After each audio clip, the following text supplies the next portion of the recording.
আসসালামু আলাইকুম। আসসালামু আলাইকুম। কি নাম আপনার? স্যার আমার নাম শামীম হাসান। আচ্ছা, আপনাকে তো আমরা কত সালে অপারেশন করছিলাম? স্যার ২০০৯ এর আগস্টে ভর্তি হইছি।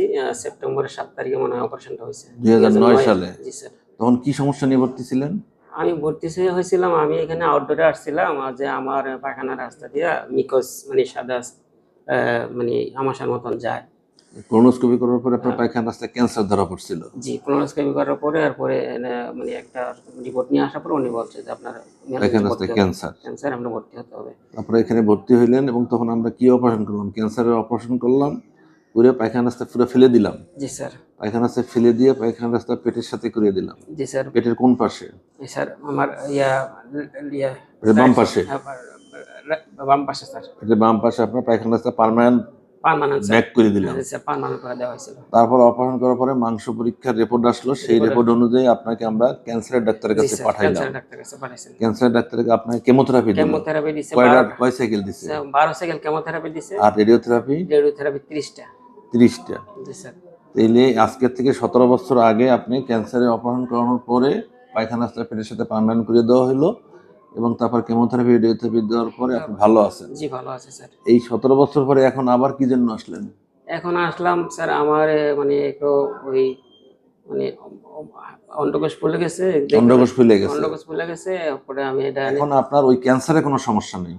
না ক্যান্সারের কোনো ওই ওই ধরনের কোনো সমস্যা সমস্যা নাই, নাই। বাথরুম ব্যাগ দিয়ে ঠিকমতো আসে। আসে জি স্যার। স্বাভাবিক কাজকাম করতে পারেন। জি স্যার।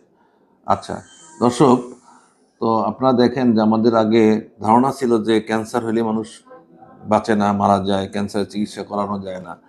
ক্যান্সারের পরিবর্তে মানুষ চিকিৎসার পরিবর্তে পানি পড়া খায়, বিভিন্ন ধরনের হোমিওপ্যাথি খায়। কিন্তু দেখেন ক্যান্সার চিকিৎসা করলে যে পুরোপুরি ভালো হয়ে যায়, ঠিকমতো অপারেশন করলে এবং অপারেশনের আগে বা পরে থেরাপি, রেডিওথেরাপি, কেমোথেরাপি প্রপারলি নিলে এবং ফলো আপ থাকলে যে ভালো থাকা যায়, আপনি হলেন তার প্রমাণ। ইনশাআল্লাহ, ইনশাআল্লাহ। হ্যাঁ, আল্লাহর কারণ রহমতে আপনি সুস্থ রাখছে এখন। আপনার যখন অপারেশন হয়েছে তখন আপনার বয়স ছিল 17 বছর, আর 17 বছর। এখন 30 বছর। ৩০ বছর। আর এখন 17 বছর পরে আপনার বয়স প্রায় 47 বছর। ৪৭ বছর।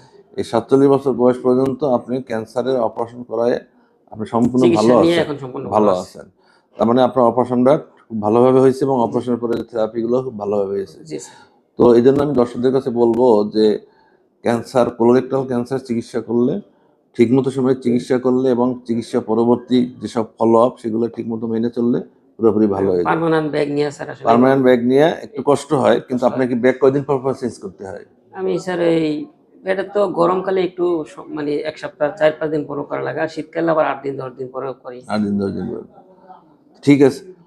আপনি ভালো আছেন। জি, আপনি ইনশাআল্লাহ আমাদের কাছে ১ বছর পর পর ফলো আপে থাকবেন। স্যার আমি ঠিক আছে? মানে আসলে ফলো আপ আপনাদের আমি আসি আউটডোরে, কিন্তু এখানে ফলো আপের সিস্টেমটা আছে এটা আমি জানতাম না স্যার। এখানে আমাদের এখানে ফলো আপ আছে এবং ফলো আপ আউটডোর করাচ্ছেন সেখানেও সমস্যা নেই।